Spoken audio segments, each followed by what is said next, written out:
Assalamu alaikum and good evening, everyone. Let me share my screen, and in the meantime, as we all know, you all know that today's session or webinar is on IELTS preparation, and it's an overview actually. So today's session is not about the entire IELTS overview, but of course, it's only about the preparation, and hence we can call it part one because Academia is going to organize series of webinars on not only on IELTS preparation, IELTS overview, but also on different aspects which are related to foreign uh, studying abroad or higher studies in abroad.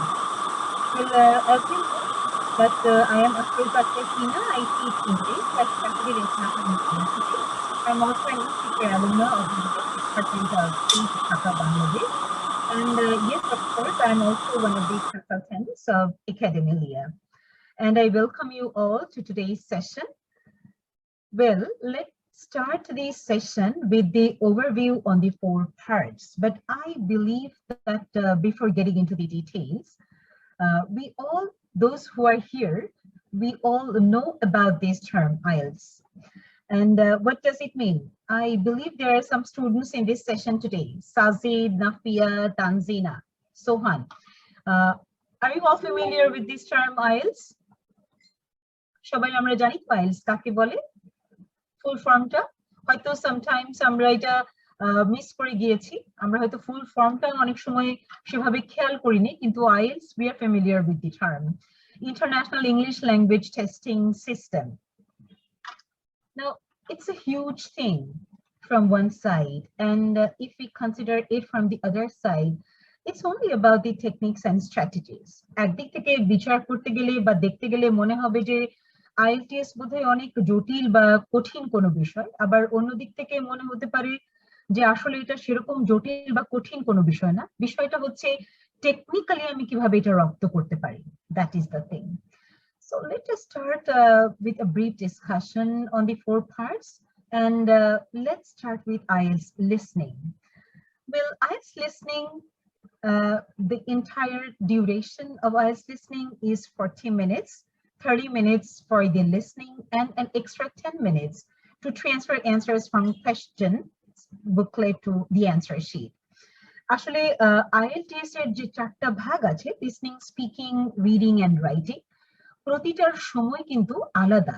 আমরা সবাই জানি সেটা কম বা বেশি, কেউ কেউ একটু কম জানি, কেউ কেউ হয়তো থারলি জানি যে এই 4টা ভাগের সময়গুলি খুব সুন্দর করে আলাদাভাবে ভাগ করে দেয়া আছে। তো IELTS listening এর টাইম কত? টোটাল 40, 30 মিনিটস 3টা রেকর্ডিং শুনবার এবং 10 মিনিটস রেকর্ডিং শুনে আমি যেখানে ড্রাফট করেছি বা রাফ করেছি সেখান থেকে অ্যান্সার যে শীট দেওয়া হয় সেখানে ট্রান্সফার করবার। And yes, how many questions do we get in IELTS listening? We usually get 40 questions. So you can understand 30 minutes for 40 questions and extra 10 minutes to transfer or shift the answers from the question booklet to the answer sheet. Well, what kind of recordings do we hear? এই যে আমি একটু আগে বললাম যে recording শুনতে হয়, এবং রেকর্ডিং শুনবার জন্য, রেকর্ডিং শুনে উত্তরগুলো লিখবার জন্য আসলে 30 minutes, 4টা recording, 4 recordings usually we have. And look at the explanation. The first recording is a conversation between 2 people, and believe me, it's a very easy one. Almost all of us can easily get 10 out of 10 in the first part of the listening, because it's quite easy. The pace, the speed is quite lower. এই যে স্পিডটা, কথা বলবার যে স্পিডটা, ফ্লুয়েন্সিটা, এইটা আসলে খুব সহজে অনুমেয় এই ফার্স্ট রেকর্ডিংটা থেকে। তো এখানে আমরা আসলে মোটামুটি খুব সহজেই 10-এ 10 পেয়ে যাই। রেকর্ডিং 2 যেটা, second recording, it's a monologue. It's a monologue set in an everyday social context, a speech usually. But what do we mean by monologue? Speech of one person about a specific issue. একা একা একজন মানুষের কথা বলা, কোনো একটা নির্দিষ্ট বিষয়ের উপর।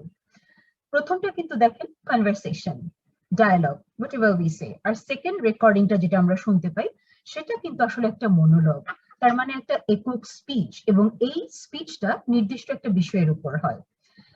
This is also not that difficult. I mean, the second part of listening, we can easily get at least 8 out of 10 in the second part. Why? Because here also the speed and pace is not that high, it's not that fast. So we can easily get 8 out of 10 in the second part of IELTS listening. মোটামুটি সহজ কিন্তু 10-এ 8 পাওয়া, এবং এটা আমরা খুব বেশি না হলেও অল্প কিছু প্র্যাকটিস করলে সাধারণত পেয়ে যাই। আর যদি আইএলটিএস লিসনিং এর কমপ্লিকেটেড সেগমেন্ট দুটোর কথা বলা হয় তাহলে অবশ্যই সেটা হচ্ছে থার্ড এবং ফোর্থ পার্টটা।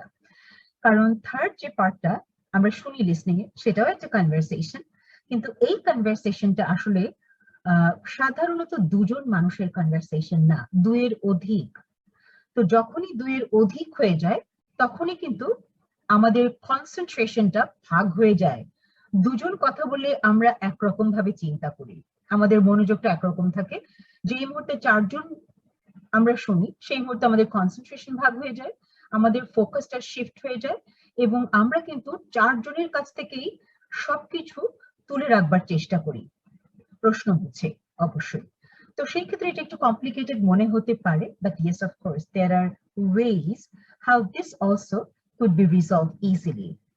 And the final part, the final listening part, is also a monologue, like the second part, but this is usually on an academic subject. For example, you may consider that it could be on a university lecture.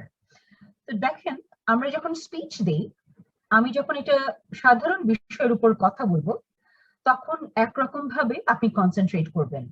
আর যখন আমি for example space engineering নিয়ে কথা বলবো তখন কিন্তু আপনারা অন্যরকম ভাবে মনোযোগটা ফোকাস করবেন। তার মানে আমি যখন আমাদের নিত্য নৈমিত্তিক কোনো একটা বিষয়ের উপর এককভাবে একটা স্পিচ দেব তখন মনোযোগ একরকম, আবার যখন এটা একটা বিশেষ ধরনের একাডেমিক বিষয় রিলেটেড কোনো সাবজেক্টের উপর স্পিচ হবে তখন কিন্তু কনসেন্ট্রেশন বা ফোকাসটা একটু ভিন্ন। তো এটাই কিন্তু আসলে 4 নম্বর লিসনিং রেকর্ডিং। তো এরকম 4টা লিস্টিং রেকর্ডিং আমরা কিন্তু শুনি IELTS A.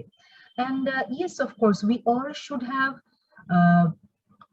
clear ideas about all these separate or individual segments, because we all want to get a very good score. We all want to achieve a good score. That's why we all have to have clear ideas regarding each and every or each individual aspects of all the parts.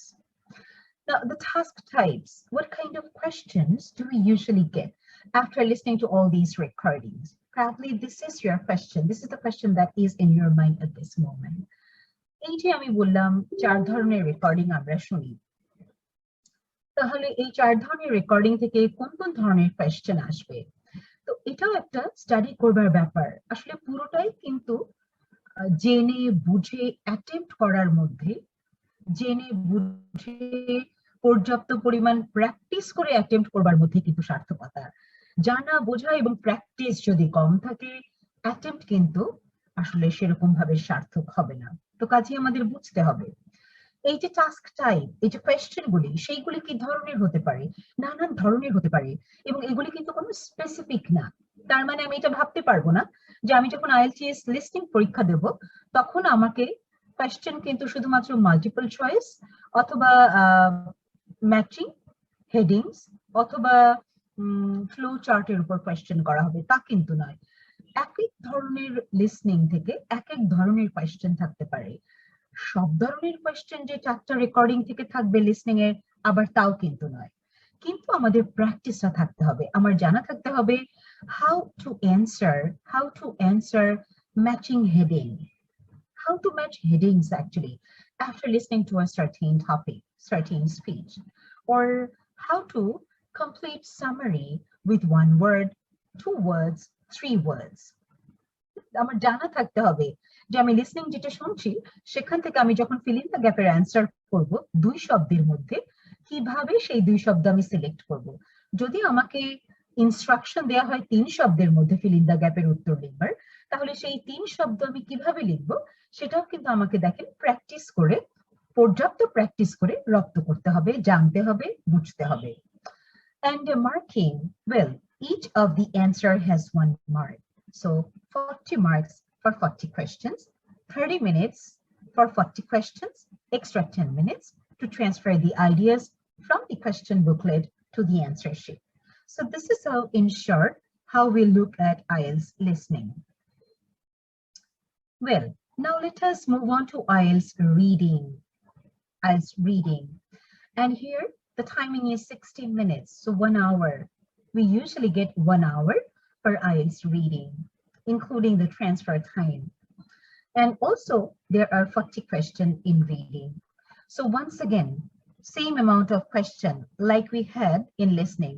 We have 40 questions in listening to answer. We also have 40 questions in reading to answer. We have 40 minutes in total to answer the listening task, complete the listening task or activities. We have in total 60 minutes or 1 hour to complete the reading task or activities. Now, what do we have over here? We usually have 3 long text, 3 text. আমরা কিন্তু 3টা passage পাই, 3টা text pi reading a.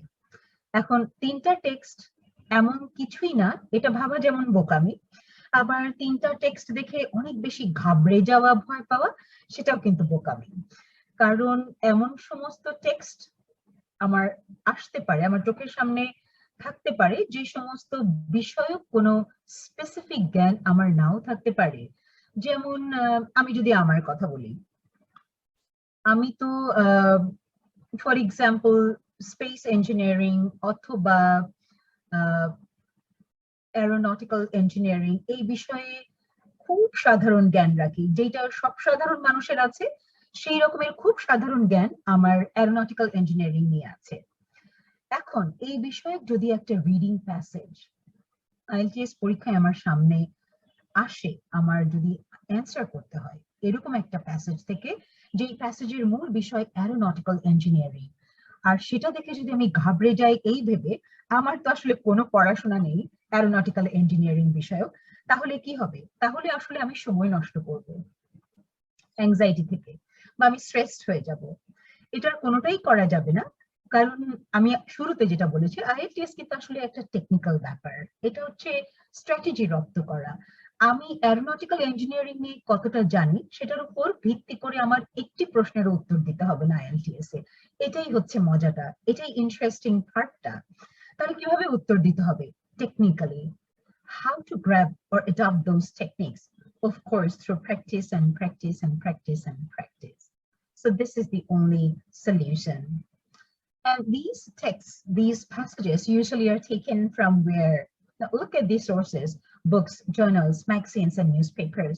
So if you look at all these resources, I believe you all get ideas that yes, these texts are long, and these are sometimes, or most of the time, academic texts. Could be, and might not be sometimes. তাহলে এমনিতে যদি আমি চিন্তা করি যে news paper পড়াটা আমাদের অনেকের জন্য কিন্তু বেশ কঠিন। ব্যক্তিগতভাবে আমি দীর্ঘ সময় ফিল করেছি যে ইংরেজি পত্রিকা পড়া বেশ কঠিন একটি ব্যাপার, বেশ কঠিন। তো এখন যদি ইংরেজি পত্রিকা থেকে এরকম কোনো একটা বড় টেক্সট আইএলটিএস পরীক্ষায় আসে এবং সেটার মধ্য থেকে যদি কোনো প্রশ্নের উত্তর আমাকে দিতে হয়, সেইগুলি কিভাবে দেব, সেই উত্তরই আমরা আসলে খুঁজি এবং খুঁজবো। And yes, they have been selected for a non-specialist audience, but are appropriate for people entering, university or seeking professional registration. But obviously, these texts, while compiling these texts, the idea is that they should actually be the level or cover the level of the university students, and also for professionals who seek registration for several purposes. Now, what else do we have? What kind of questions usually do we get from IELTS reading? And IELTS reading থেকে আমরা কোন কোন ধরনের question পেয়ে থাকি? এখানেও কিন্তু দেখেন varieties of question like IELTS listening. Specifically আসলে বলা যাবে না যে আমার রিডিং থেকে তিনটা এত বড় বড় টেক্সট থেকে আমাকে শুধুমাত্র fill in the gap answer করতে হবে, অথবা আমাকে ডায়াগ্রাম চার্ট মেলাতে হতে পারে, অথবা সেন্টেন্স কমপ্লিট করতে হতে পারে, সেন্টেন্স কমপ্লিশন আমরা যেটা বলি। নানান ধরনের এক্সারসাইজ থাকতে পারে এবং সেটা ভ্যারি করে from text to text. And the marks distribution, if we think of the marks distribution, here also we have the same pattern, 1 mark for each of the answers. So in total, 40 marks for 40 questions. 40টা প্রশ্নে 40টা number. Simple. Now let us move on to the IELTS writing. And well, this also has 60 minutes or 1 hour. দেখেন writing এর জন্য কিন্তু আমাদের 1 ঘন্টার সময় থাকে, 60 minutes, like reading. শুধুমাত্র 40 মিনিট আমরা দেখেছি listening A, 60 for reading, 60 minutes for writing. And in writing we are supposed to answer 2 tasks. I repeat, in writing we are supposed to answer 2 tasks, task 1 and task 2. দুটো টাস্কের answer করতে হয় writing এ, এবং দুটো task খুব serious task of course, and there is usually a time distribution for these 2 tasks, but this is not specific for all. I mean, this is not a rule which we'll have to maintain. Usually সাধারণত বলা হয় যে IELTS এর যে দুটো task থাকে writing এ, সেই task দুটো সময়টা এভাবে ভাগ করে নিলে ভালো হয়। কোন ভাবে? এভাবে। তার মানে টাস্ক 1 এর জন্য 20 মিনিট আর টাস্ক 2 এর জন্য 40 মিনিট। এখন এটা কিন্তু কোনো ফিক্স নিয়ম নেই, এমন নয় যে 20 মিনিট পরে কিন্তু আমার খাতাটা টেনে নিয়ে যাবে অথবা একটা বেল বেজে উঠবে এবং আমাকে খাতা জমা দিয়ে দিতে হবে, তা কিন্তু নয়। খাতা জমা আমি 1 ঘন্টার মধ্যেই দেব, খাতা জমা 60 মিনিট পরেই দিতে হবে। আমার কথা শুনতে পাচ্ছেন? একটু যদি আপনি মাইক্রোফোনটা অফ করেন। Okay. Thanks. Okay. Now, the thing that we were discussing, this is not a rule actually that we'll have to complete answering task 1 within 20 minutes. 20 মিনিটে আমাকে task 1 এর অ্যানসার লিখে খাতা জমা দিয়ে দিতে হবে না। আমার খাতা কিন্তু 1 ঘন্টা পরেই জমা নিয়ে নেবে, 1 ঘন্টা পরেই নেবে। কিন্তু সাধারণত একাডেমিশিয়ানরা বিভিন্ন গবেষণা থেকে চিন্তা ভাবনা করে বিশ্লেষণ করে যেটা দেখেছেন, যেহেতু রাইটিং এ দুটো টাস্ক থাকে, প্রথম টাস্কটা কম্পারেটিভলি সহজ থাকে দ্বিতীয় টাস্কের তুলনায়, সেই ক্ষেত্রে বলা হয়ে থাকে যে 20 মিনিটের বেশি সময় আসলে প্রথম টাস্কের জন্য বরাদ্দ না রাখাই ভালো। চেষ্টা করা উচিত 20 মিনিটের মধ্যে টাস্ক 1টা কমপ্লিট করবার, কারণ টাস্ক 2তে সময় একটু বেশি লাগে, একটু বেশি চিন্তা করতে হয়, অর্গানাইজেশন থেকে শুরু করে স্ট্রাকচার অবধি। তো কাজেই টাস্ক 2তে যদি আমরা একটু বেশি সময় ব্যয় করতে পারি টাস্ক 1 এর দ্বিগুণ সময়, তাহলে হয়তো বা আশা করা যায় আমার দুটো উত্তর মোটামুটি আমি গুছিয়ে সাবমিট করতে পারবো 1 ঘন্টার মধ্যে। So here, as you know, or as we have discussed so far, we have 2 questions from both the tasks. তো তার মানে আমাদের আসলে দুটো প্রশ্ন থাকবে দুটো টাস্ক থেকে। তো কি ধরনের কোয়েশ্চেন থাকে? Now look at this, the very first point. We have to write in formal way. This is the thing. Now, recently, or very recently, I have noticed that most of these students, I'm talking specifically about the university students, I have found recently that most of them tend to mix formal and informal ways of writing. আমার চাইতে আমার মনে হয় আপনারাই ভালো বলতে পারবেন আমি ঠিক বলছি কিনা। আমি জানি না, আমরা কোয়েশ্চেন অ্যান্সার সেশনে আপনাদের কাছ থেকে অনেক কিছু শুনবো আশা করছি আমি।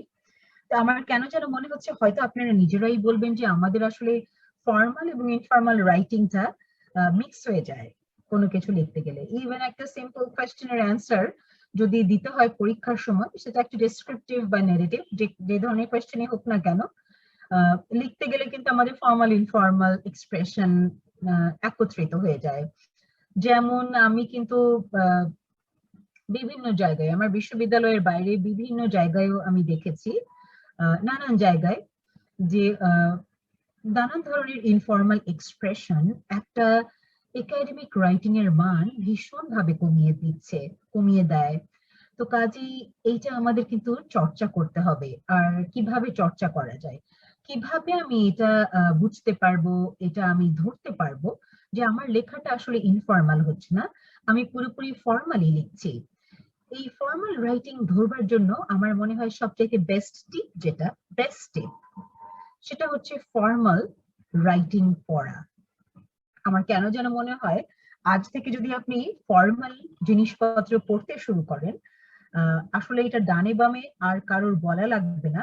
6 মাস পরে আপনি নিজেই চিন্তা করে দেখবেন, আপনি নিজেই বলবেন যে ম্যাম আপনি ঠিক বলেছিলেন, শুধুমাত্র টানা 6 মাস ফর্মাল রাইটিং পড়তে পড়তে আমার আসলে জীবন থেকে ইনফর্মাল এক্সপ্রেশন দূর হয়ে গিয়েছে এবং আমি আসলে জেনে গেছি কিভাবে ফর্মালি এক্সপ্রেস করতে হয়, ফর্মালি গুছাতে হয়, ফর্মালি লিখতে হয়।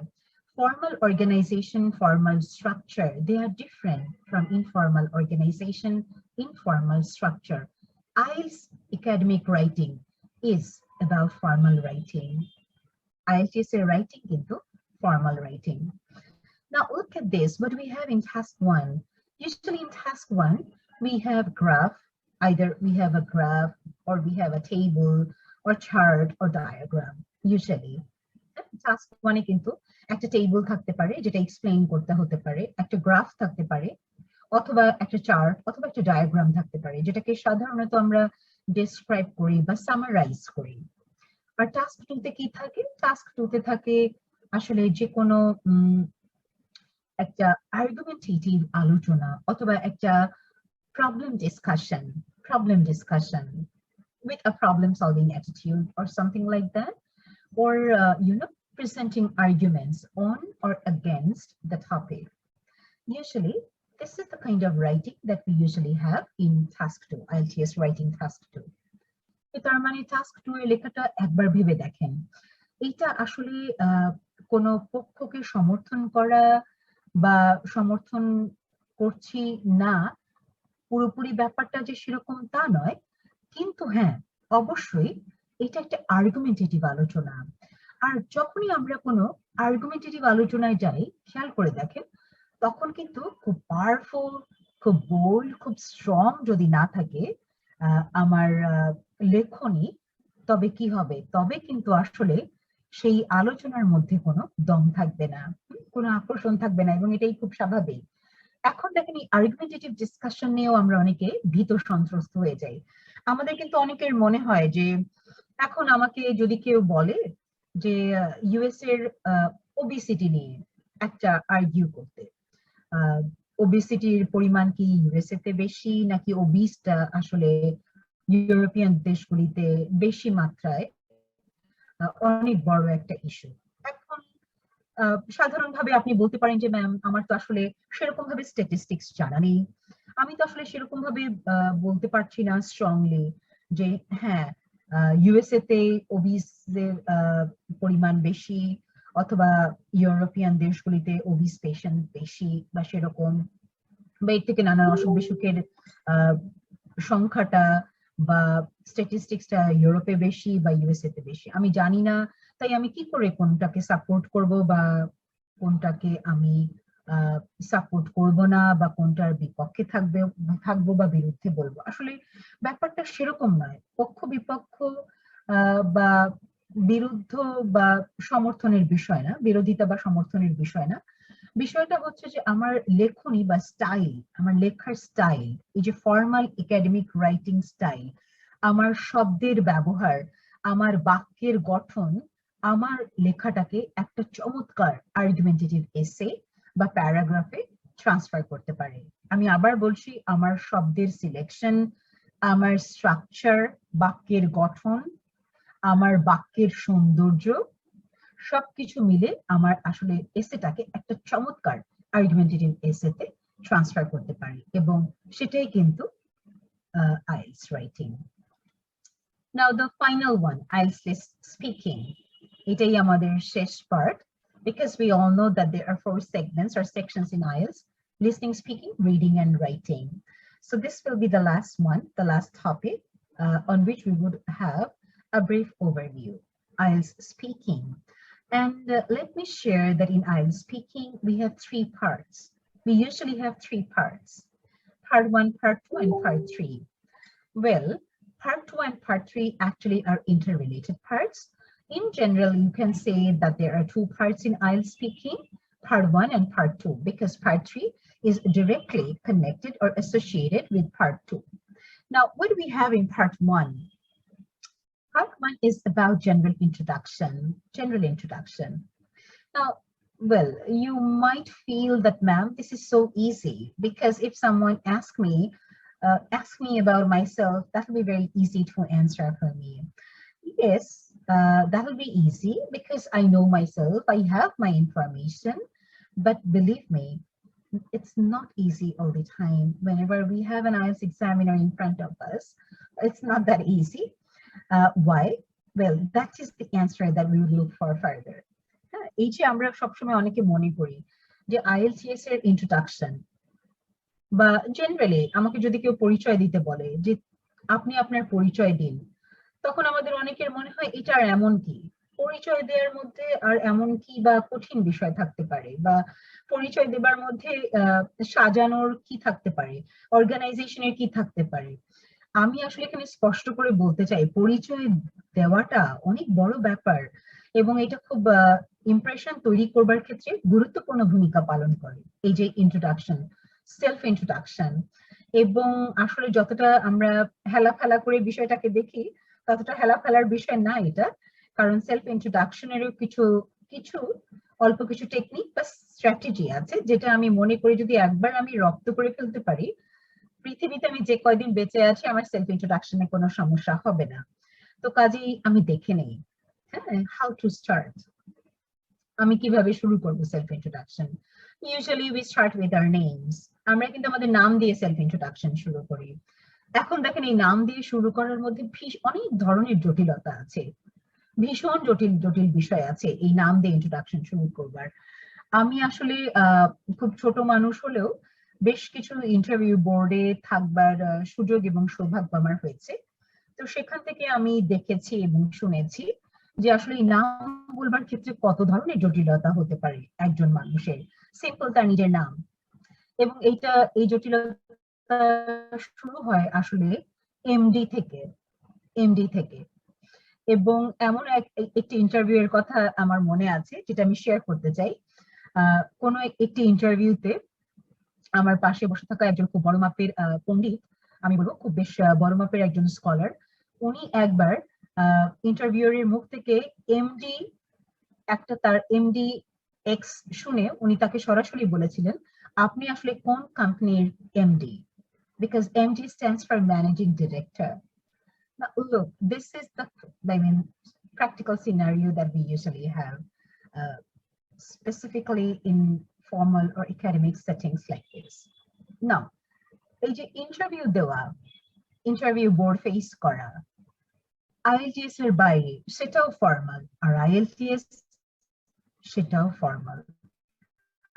IELTS যেমন ফর্মাল, তেমনি আসলে আমরা IELTS এর বাইরেও যখন ইন্টারভিউ দেব, তখনও কিন্তু আসলে আমাদের ফর্মাল সেটিং, ফর্মাল অ্যাটিটিউড সবকিছুই মেনটেন করতে হয়। তো সব জায়গায় যেহেতু সবকিছুই ফর্মাল, তাহলে আমরা শুধু ফর্মালটাই প্র্যাকটিস করি, বাকিগুলি আপাতত স্টপ রাখি। আমার মনে হয় তাতে আমাদের প্র্যাকটিসের সুবিধা হবে, রপ্ত করতে সুবিধা হবে, এবং আসলে আমাদের মধ্যে থেকে যাবে জিনিসগুলি। তো কাজেই be careful about self introduction. And this IELTS part 1 covers also sometimes familiar topics like home, family members, studies, interest, and lots of other points. And in the second part of speaking, we usually have cue card. So there are a lot of cue cards. There will be a lot of cue cards on the table in front of the IELTS examiner. Among them, the examinees are supposed to select one according to his or her own choices. And then he has actually 1 or 2 minutes to think on that specific topic. And after 1 or 2 minutes time, he or she is supposed to speak for 2 more minutes, 2-3 minutes. So this is the idea about the IELTS second part, part 2. Now, as I have mentioned, that part 3 is directly associated with part 2. So what do we have in part 3? In part 3, well, the examiner asks questions in relation to the ideas that I will be sharing or usually we share in part 2 after getting a cue card topic. এভাবে কিন্তু part 2 এবং 3 টা related. তার মানে আমি part 2 তে যে টপিকটার উপর কিউ কার্ডে আমি যে টপিকটা নিজে সিলেক্ট করেছি সেটার উপর আমি যে বিষয়গুলি বললাম 2 মিনিট, সেটার উপর ভিত্তি করে কিন্তু পার্ট 3 তে আমার এক্সামিনার আমাকে কোয়েশ্চেন করবেন। তো কাজেই এই পার্ট 2 এবং 3 এটা কিন্তু খুবই ইন্টার রিলেটেড এবং ডেফিনেটলি আমি মনে করি যে এটাই একটু বেশি প্র্যাকটিস করাটা জরুরি পার্ট 1 এর চাইতেও। পার্ট 1 টা কম্পারেটিভলি আমাদের একটু সহজ মনে হয়, পার্ট 2 এবং পার্ট 3 টা কিন্তু থারো প্র্যাকটিসের মাধ্যমে আমরা ডেফিনেটলি ডেভেলপ করতে পারি। And in total, we have 11 to 14 minutes for IELTS speaking, and we are assessed on 4 criteria, and these are the 4 criteria on which we usually are assessed in IELTS speaking. Fluency and coherence. Fluency টা খুব জরুরি। আমার ফ্লুয়েন্সিটা কেমন? খুব আহামরি fluency হতে হবে আমার খুব ভালো স্কোরের জন্য তা কিন্তু নয় আসলে। হ্যাঁ, আমি বোঝাতে পারছি এবং আমি বুঝেছি, তার মানে comprehension, I repeat, comprehension is important. এখানে আমি ফ্লুয়েন্সি চাইতেও মনে করি comprehensible attitudeটা বেশি জরুরি। আর কোহেরেন্স অফ কোর্স, এই যে বাক্যের সৌন্দর্য, আমার বলবার সৌন্দর্য, এবং এই বলবার সৌন্দর্যের সাথে কত কত জিনিসের কানেকশন আছে। ছোট্ট একটা জিনিস শুধু শেয়ার করব বলবার, যেহেতু কোহেরেন্সের বিষয়টা আসলো, একটা জিনিস আজ আপনাদের সাথে শেয়ার করি, সেটা হচ্ছে ইউজিং ফিলার্স। ইউজিং ফিলার্স আমি জানি না আপনারা শুনেছেন কিনা ফিলার্স শব্দটা। এই যে স্পিকিং এ আমরা ফিলার্স ইউজ করি, এই ফিলার্সটা বাক্যের সৌন্দর্য বর্ধনে আসলে বিরাট ভূমিকা পালন করে। এখন ফিলার্সটা কি? ফিলার্সটা হচ্ছে এক ধরনের পজ এবং আওয়াজ করে পজ। যেমন বাংলায় যদি আমরা কথা বলি, খেয়াল করে দেখেন আপনি সারাদিন, আমরা তো বাংলায় কথা বলি অনেক, এখন বাংলায় কথা আমরা গড়গড় করে বলে যাই? অফকোর্স না। সকাল থেকে রাত অব্দি আমরা কি শুধুই গড়গড় করে বলে যাই? অবশ্যই না। আমরা অন্যদের শুনি, সেই অনুযায়ী উত্তর দেখেন, চিন্তা করি, গুছাই এবং তারপরে কিন্তু এক্সপ্রেস করি। সেরকমটা ইংরেজির ক্ষেত্রেও অ্যাপ্লিকেবল। আচ্ছা, এবার বাংলায় কথা বলতে গিয়ে আমরা কি করি? আমরা কিন্তু এক নাগাড়ে বলি না, আমরা কিন্তু থামি, পজ দিই এবং সেই পজগুলি আওয়াজের মাধ্যমেও দেই। খেয়াল করে দেখেন আমরা এই যে এই পজগুলি দেই, চমৎকার পজগুলি দেই। এগুলি কেন দেই? সামনের মানুষটার বুঝবার সুবিধার্থে, আমার পজ নেবার সুবিধার্থে, আর আলটিমেটলি এইগুলি কিন্তু বাক্যের সৌন্দর্য বর্ধনের কাজে ব্যবহৃত হয়। তো এইটা ইংরেজির ক্ষেত্রেও আছে। So using appropriate fillers is very important. Lexical resource. Of course, this is about vocabulary, the range of vocabulary that I have. Is very, very important, not only in IELTS speaking, but also in writing. আসলে এই যে vocabulary, শব্দ সম্ভার, শব্দের সাথে পরিচিতি, শব্দের ব্যবহার, এটা শুধু স্পিকিং এ না, রাইটিং এ খুব গুরুত্বপূর্ণ। Grammatical range and accuracy. Now look, sometimes we feel that speaking is an entirely informal thing. What do we have to do with the grammatical, range, grammatical accuracy in speaking? But the idea is totally incorrect when we think of IELTS or when we think of any formal platforms, because yes, grammatical accuracy is important. Speaking বলি আমার grammatical accuracy লাগবে না, grammar আমার ডানে বামে চলে যাক সব সময়, তাতে কোনো অসুবিধা নাই, আইডিয়াটা কিন্তু আসলে ভুল। এটাও জরুরি। And pronunciation of course, উচ্চারণ, খুব আহামরি উচ্চারণ হতে হবে, স্পেসিফিক কোনো accent follow করতে হবে, it's not like that. Once again, I'll connect the idea with comprehension. এই pronunciation আইডিয়াটাকেও আমি comprehension এর সাথে অ্যাড করতে চাই। Now, the best way to prepare for the IELTS exam, এবার হচ্ছে আসল কথা, আমি রেডি করব কিভাবে নিজেকে নিজে, আমি কিভাবে প্রস্তুতি নেওয়া শুরু করব, কিভাবে আমি প্রস্তুতি নেব? Well, let's start with the practice test. আপনার যদি মনে হয় যে আমি ম্যাম প্রিপারেশন শুরু করতে চাই আগামীকাল থেকে, আমি কি করব? আমার মনে হয় আপনি একটা প্লেসমেন্ট টেস্ট দিয়ে শুরু করতে পারেন, so that you know about your specific level. You should know about your level. আগে আসলে একটা প্লেসমেন্ট টেস্ট দিয়ে আমার দেখা উচিত যে আমি কোন লেভেলে আছি, আমার লেভেলটা কি। কারণ আমার লেভেল অনুযায়ী কিন্তু প্র্যাকটিসটা হবে। হ্যাঁ, তো কাজে লেভেলটা আমি যদি ধরতে পারি, প্র্যাকটিসটা কিন্তু আমার রাইট ট্র্যাকে থাকবে। And second, understanding the test format. এই যে আমি এতক্ষণ এই আপনাদের ফরম্যাট গুলি বললাম 4টা অংশের, এইগুলি ভালো করে বুঝে যেতে হবে, এইগুলো নিয়ে কোনো কনফিউশন থাকা যাবে না। Be aware of the exam time constraints. Time management is important. And IELTS strategies, of course, এই যে বললাম টেকনিক্যালিটির ব্যাপার, গ্র্যাজুয়ালি একাডেমিলিয়া ওয়েবিনার অর্গানাইজ করবে আলাদা আলাদা সেগমেন্টের উপর। হয়তো আইএলটিএস লিসনিং এর উপর একটা সেশন হবে, রাইটিং এর উপর 3টা হবে, স্পিকিং এর উপর 3টা হবে, রিডিং এর উপর 3টা হবে, 2টো হবে। তো এই যে সিরিজ অফ ওয়েবিনার গুলি আপনাকে খুব চমৎকার আইডিয়া দেবে, কারণ আসলে একাডেমিলিয়া আপনাদের সবভাবে প্রস্তুত করে তবেই চাইছে যে আপনি আসলে নির্দিষ্ট একটা জায়গায় গিয়ে দাঁড়ান। কারণ আমরা সবাই জানি যে বাইরে পড়তে গেলে আসলে আমাদের আইএলটিএস লাগবে, আইএলটিএস ছাড়া অ্যাপ্লাই করা যায় না, আমরা এটা সবাই জানি। আইএলটিএস নিয়ে আমাদের অনেকের অনেক কনফিউশন আছে, এটা যেমন জানি। অনেকের অনেক ধরনের অসুবিধা ফেস করে খুব একটা সুবিধাজনক সমাধান না পাওয়ার এক্সপিরিয়েন্সও আমরা দেখেছি। বা অনেকে আমরা অনেক সময় রাইট ট্র্যাকটা বুঝতে পারিনি, আমরা ধরতে পারিনি কিভাবে প্র্যাকটিস করতে হবে, অথবা আমরা অনেকে ধরে নিয়েছি ইংরেজি ভালো জানলে আইএলটিএস এর স্কোর বেশি পাওয়া যায়। আসলে ধারণাগুলি একেবারেই ভ্রান্ত। এটা হচ্ছে, আমি আবারও বলছি, টেকনিক্যালিটি এবং স্ট্র্যাটেজির ব্যাপার। আর মাল্টিটাস্কিং হতে হবে লিসনিং এর সময়। লিসনিং এর সময় ওই যে বললাম যে 4টা মানুষ কথা বলছে, 4 ধরনের ইনফরমেশন শেয়ার করছে, এবং কোয়েশ্চেন অনুযায়ী আমাকে আসলে 4 দিকে কনসেন্ট্রেশন রাখতে হবে, এবং প্রচুর পরিমাণ পড়া বাড়াতে হবে।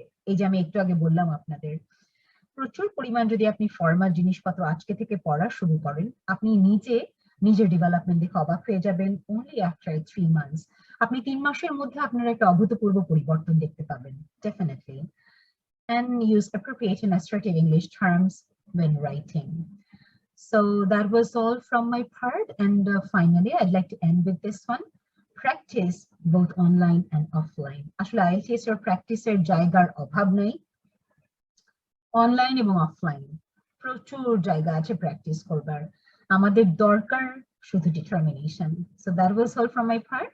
Thank you so much. Now, if you have any questions.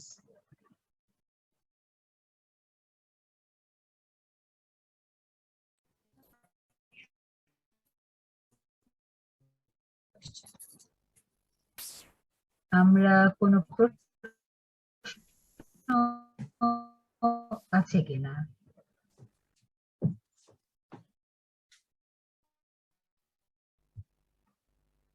Student আমি মনে হয় অনেককে দেখছি, or maybe I don't know about the others, but any questions? Hello. Yes. Assalamu alaikum, Tina. Ma'am, how are you? Walaikum salam. Fine. Thank you, Tanzina. Do you have a question? Yes. Thank you for your lecture. It was really comprehensive. I actually wanted to know that if I want to improve my writing skill, so which you have told about the reading more formal writing. So I want to know, can you name some websites or any Facebook page to improve my reading as well as writing, formal writing? Welcome. Thank you for the question, Tanzina. Well, I would suggest any Facebook groups or Facebook pages. That's because, I believe that Facebook is not considered at all as an academic platform, right, Tanzina?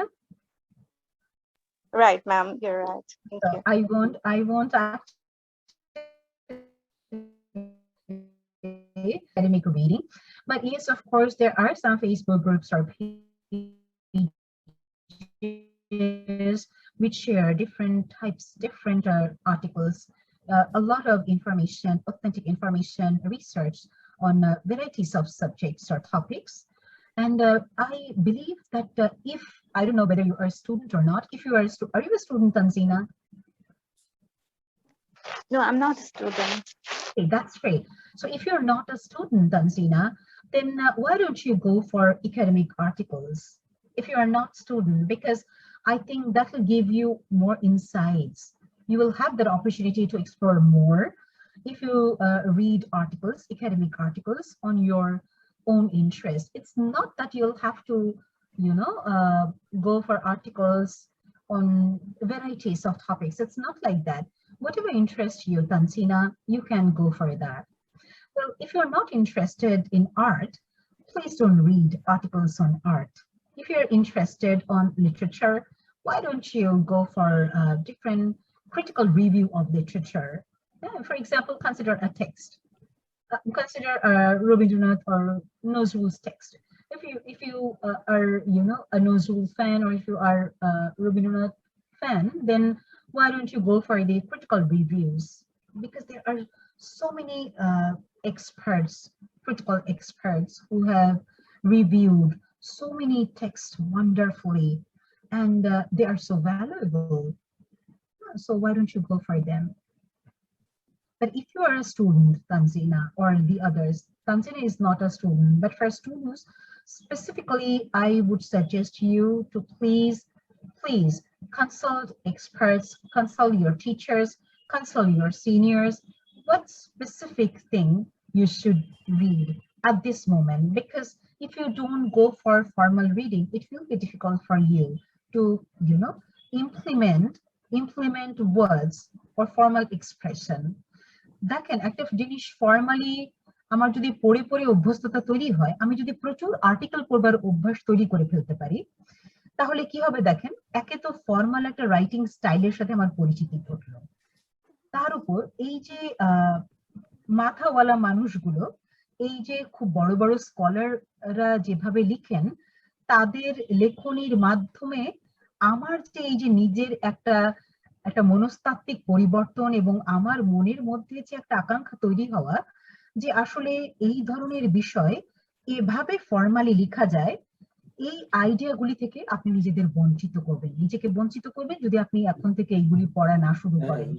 পড়তে পড়তে দেখবেন যে আপনার মধ্যে interest তৈরি হবে, আপনি নিজেও সেভাবে শেয়ার করতে চাইবেন।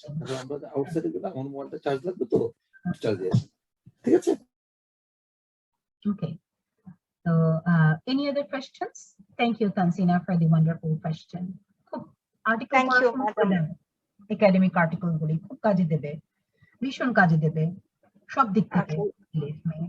Thank you, madam. One more question, if you permit me.